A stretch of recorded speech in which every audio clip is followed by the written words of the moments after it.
I think of prevention in a broader sense.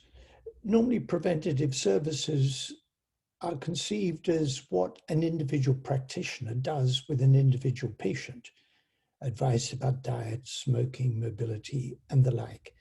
I'm much more concerned with the social determinants of health, which is about preventing illness and disability and death. But it's not what we usually think of as preventative services. So let's look at what's happened in the last decade. I know Carol Jagger's report took us up to 2011. But from then, from 2011 to 2019, in the report that I published in February 2020, the Marmot Review, 10 years on, what we noted was a stalling of the improvement in life expectancy. So what had gone on for 2 decades, in fact, for something like 10 decades, up to 2010, 11, in the decade after 2010, that improvement in life expectancy stalled.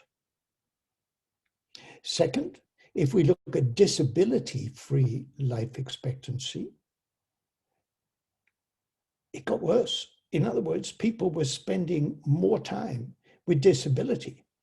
And we know that it affected old people particularly. And then when we look at inequalities, we see a very clear social gradient, not just in life expectancy, but in disability-free life expectancy. It means that the more deprived people are, the longer they spend in disability. They have shorter lives, but they spend more of it in disability. If you look between the 95th centile on the deprivation score, in other words, the best of 5% from the top, and the 5% from the bottom, the most deprived, people at the top live about 12 years of their lives on average with disability. People at the bottom and the most deprived live about 20 years of those shorter lives on average with disability. So this is not only about prevention. This is not only about treatment. It's about the conditions in which people are living their lives. It relates to housing and transport and mobility and ability to afford food.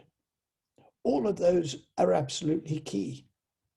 Now, in general, they got worse over the decade from 2010 to 2020, although we know the economic circumstances for older people were in some large measure protected.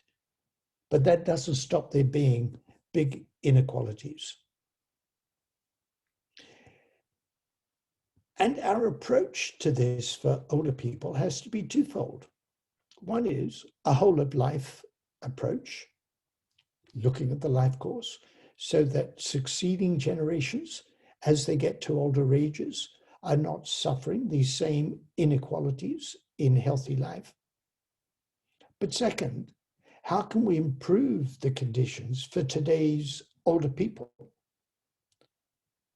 How can we deal with issues of social isolation and loneliness, of fear of crime, of problems with housing, of difficulty affording healthy food, of fuel poverty, all of those issues that affect the health and well-being of older people ought to be a matter of urgency.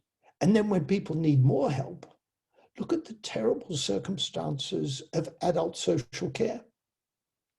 Between 2010 and 2019, if you look at spending on adult social care by level of deprivation in which local authorities are located, in the least deprived, 20%, spending on adult social care went down by about 3%.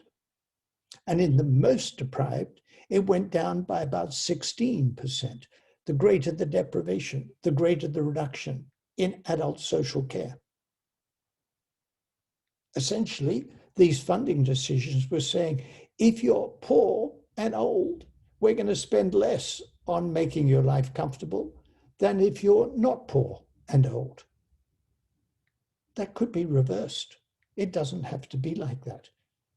So that's how I approach the issue of prevention in older people, to deal with the social determinants of health that lead to these social gradients, not just in length of life, but in quality of life. And we can do it. And not only can we do it, there ought to be a moral imperative to do it right now.